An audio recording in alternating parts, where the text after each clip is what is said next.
ሰላም ጤና ይስጥልኝ የቻናላችን ቤተሰቦች በያላችሁበት ሰላማችሁ ይብዛ።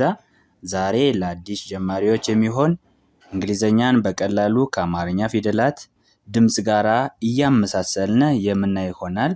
እንግዲህ በዛሬ ክላሳችን የእንግሊዘኛ ንባብ ልምምድ ነው እንግዲህ በደንብ የምናየው የሚሆነው። ደብተርና እስክርቢቶ ይዛችሁ ቪዲዮውን እያቆማችሁ እየጻፋችሁ በደንብ መለማመድ ይኖርባችኋል። ወደ ክላሳችን ስንመጣ እዚህ ጋር የተለያዩ ፊደላት አሉ። እነዚህ ፊደላት አምስተኛ መደብ ፊደላት ወይም የአማርኛ ፊደላት አምስተኛ ድምጾች ናቸው። እነዚህ አምስተኛ ፊደላትን ወይም የአምስተኛ መደብ የአማርኛ ፊደላትን እንዴት በእንግሊዘኛ ማንበብ እንደምንችል ነው በቀላሉ የምናየው። ቀጥታ ክላሳችንን እንጀምር። እዚህ ጋር ስንመጣ የአማርኛ ፊደላት አሉ። እንዴት እነዚህ አምስተኛ ድምጾች ወይም አምስተኛ መደብ የአማርኛ ፊደላት የምንላቸው ይቺ የሀ ቤተሰብ አምስተኛ፣ ይቺም የለ ቤተሰብ አምስተኛ፣ ይቺ የመ ቤተሰብ አምስተኛ፣ ይቺ የሰ ቤተሰብ አምስተኛ እንደን እነዚህ ደግሞ የረና የቀ ቤተሰብ አምስተኛ ናቸው። እነዚህ የረና የቀ ቤተሰብ አምስተኛ ናቸው ማለት ነው። በጣም ጥሩ። ይህንን ካልነ እነዚህ አምስተኛ ፊደላትን እንዴት ነው በእንግሊዘኛ ድምጾች የምንጽፋቸው? እንዴት ነው የምናነባቸው? ይቺ ሌተር የሀ ቤተሰብ አምስተኛ ነች፣ ሄ ትባላለች። ሄ ነች። ሄ የምንላት እንደዚህ አይነት ነች ማለት ነው። ይቺ ሄ የምንላት ፊደል በእንግሊዘኛ ስናያት ይቺን ሄ ብለን በእንግሊዘኛ መጻፍ ስንፈልግ ኤች ኢ ይሆናል ማለት ነው። ኤች ኢ እዚህ ጋር ምሳሌ ስናይ አሁን ሄለን ስንል መጀመሪያ ላይ የምንጠቀማት ሄ ነች። በሄ የሚጀምር ድምጽ ነው። ሄለን ይቺ ሄ ነች አሁን። ስለዚህ ይቺን ሄለን የሚለውን የሰውን ስም በእንግሊዘኛ መጻፍ ከፈለግነ ወይም እንደዚህ ደግሞ ተጽፎ ካገኘን የምናነበው ኤች ኢ ማለት ሄ ነች ብለናል። ኤች ኢ ሄ ነች። ሌላ ጊዜ እናያታለን። ለመጀመሪያ ድምጾች ደግሞ ወይም ለመጀመሪያ መደቦች የምንጠቀመው አሁንም ኢ ነው። ኢ አነባቢ ነው። ኤል ኢ ለን ይወክላል። ለስድስተኛ መደቦች ግን ብዙ ጊዜ አንጠቀምም። ስለማንጠቀም ኤንን ይወክላል። ሄ ስንል ኤች ኢ፣ ለ ስንል ኤል ኢ፣ ን ስንል ኤን። ይህ ምን ይላል ማለት ነው? ሄለን ብለን ማንበብና መጻፍ እንችላለን ማለት ነው። ወደ ቀጣዩ ስንመጣ ቀጥለን የምናገኛት ፊደል ለ ነች። የለ ቤተሰብ አምስተኛ ነች። የለ ቤተሰብ አምስተኛ ደግሞ ሌ ትባላለች። ዋን ሌ ዲፈረንሱ ኤ የሚል ድምጽ ስላላችሁ ተነባቢ ብቻ ነው ልዩነቱ። ከሀ ለየት የሚያደርገው ተነባቢ መቀየሩ ብቻ ነው። ሌ ስንል የለ ቤተሰብ ስለሆነ ኤልን እንደ ተነባቢ እንጠቀማታለን። ኢ ደግሞ አነባቢ ነች። ኤል ኢ ሌ ይሆናል ማለት ነው። እዚህ ጋር ምሳሌ ስናይ ሌባ ይላል። ሌባ የሚለውን ቃል በእንግሊዘኛ መጻፍ ወይም ደግሞ እንደዚህ ተጽፎ ካገኘን ደግሞ ለማንበብ ከፈለግነ ኤል ኢ ሌ ነው ብለናል። ሌ ብለን እናነባለን። በሌላ ክላስ እናየዋለን። ለአራተኛዎች ደግሞ የምንጠቀመው አነባቢ ኤ ስለሆነ ቢኤ ባ ይሆናል። ኤል ኢ ቢኤ። ስለዚህ ኤል ኢ ቢኤ ሌባ ብለን ማንበብና መጻፍ እንችላለን ማለት ነው። በጣም ጥሩ።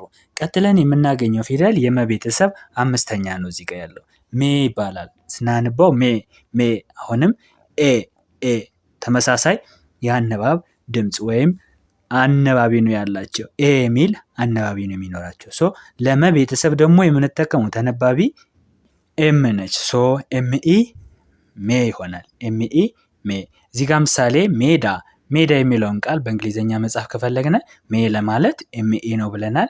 ዳ አራተኛ ነች። እዚህ ጋር እንዳየነው አራተኛዎቹ ኤ አነባቢ ስለሚኖራቸው ዲኤ ዳ ይሆናል። ኤም ኢ ዲኤ ሜዳ።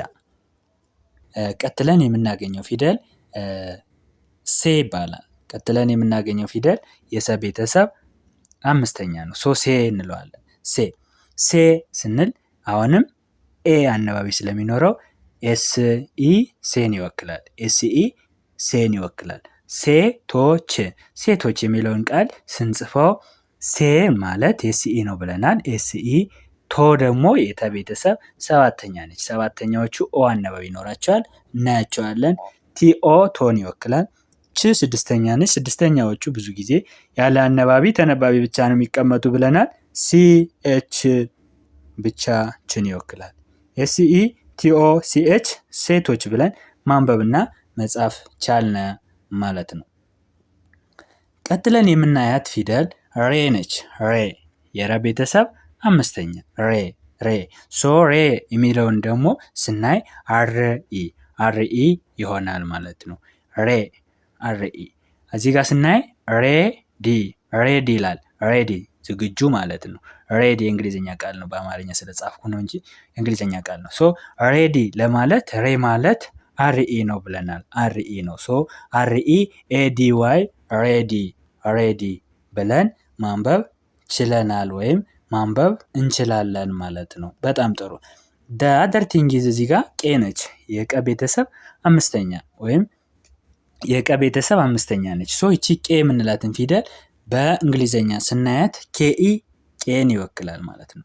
ለከም ኬኢ ነው የምንጠቀመው። ብዙ ጊዜ ለከም ኬኢ ነው የምንጠቀመው። ሶ ኬኢ ቄ ይሆናል ማለት ነው። ቄሳር የሚለውን ቃል በእንግሊዝኛ መጻፍ ከፈለግነ ኬኢ ቄ እንደሆነ እዚህ ጋር አይተናል። ሳ ከሰ ቤተሰብ አራተኛ ነች። አራተኛዎቹ ኤ አናባቢ ይኖራቸዋል ብለናል። ሶ ኤስ ኤ ሳ ይሆናል። ር ሳድስ ነች። ሳድሶቹ ብዙ ጊዜ ስለማይኖራቸው አር ብቻዋን ርን ይወክላል። ኬኢ ኤስ ኤ አር ቄሳር ብለን ማንበብ እና መጻፍ እንችላለን ማለት ነው። በጣም ጥሩ። ጄኔራላይዝ ስናደርገው የዛሬ ክላሳችን ጄኔራላይዝ ስናደርገው የአምስተኛ መደብ የአማርኛ ፊደላት ድምጻቸው በሚያልቀው ኤ በሚል አነባቢ ነው። አሁን እዚህ ጋር ስናያቸው ሄ ስንል ኤ የሚል አነባቢ አለ። ሌ ስንልም ኤ፣ ሜ ስንልም ኤ፣ ሌ ኤ፣ ሬ ኤ፣ ቄ ስንል ኤ የሚል አነባቢ አላቸው ነው። እነዚህ ኤ ድምጽ ያላቸው ፊደላት ደግሞ በእንግሊዘኛ ኢ ከሚለው ሆሄ ጋራ ተመሳሳይ ድምጽ ይፈጥራሉ ማለት ነው። ሶ አሁን እዚህ ጋር ኤ ስንል የነበረው እነዚህ ኤ የሚለው የአማርኛ አነባቢ የምንለው እዚህ ጋር በእንግሊዘኛ ሲመጣ ደግሞ ቫውል ኢ ይሆናል ማለት ነው። ኢ የሚለውን ድምጽ ይይዛል ማለት ነው። ህጉ የአማርኛ ፊደል ፕላስ ኢ ነው የሚሆነው። የአማርኛ ፊደል ማለት አሁን ምሳሌ ለህ ቤተሰብ የምንጠቀመው ሀ ነው አይደለ? ኤች የአማርኛ ፊደል ነው እንለዋለን። ኤች ፕላስ ኢ ሲሆን ደግሞ ኤች ኢ ሶ ምን ይሆናል ማለት ነው? ሄ ይሆናል ማለት ነው።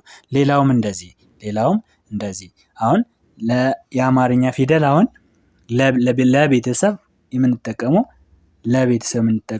ኤል ነው። ኤል ፕላስ ኢ ምን ይሆናል ማለት ነው? ኤል ኢ ሌ ብለን ማንበብ እንችላለን ማለት ነው። ሶ ማውዝ ያለብን ነገር ምንድነው? የአማርኛ ፊደል ፕላስ ኢ የእንግሊዘኛ ድምጽን እንደሚሰጥ መረዳት እና ማወቅ መቻል አለብን ማለት ነው። የዛሬ ክላሳችን ይሄንን ይመስላል። ቪዲዮ ከተመቻችሁ ላይክ፣ ሼር፣ ሳብስክራይብ ማድረግን እንዳትረሱ። እንዲሁም አማርኛ፣ እንግሊዘኛ፣ ሂሳብና ሌሎች ትምህርቶችን በአጭር ጊዜ ውስጥ ማወቅ የምትፈልጉ ካላችሁ የ3 ቀን ትሬኒንግ ሰጥተን ክላሱን ተመዝግባችሁ መማር ትችላላችሁ ማለት ነው። በቀጣይ ክላስ ከምንገናኝ በያላችሁበት ሰላማችሁ ይብዛ። ባይ ባይ።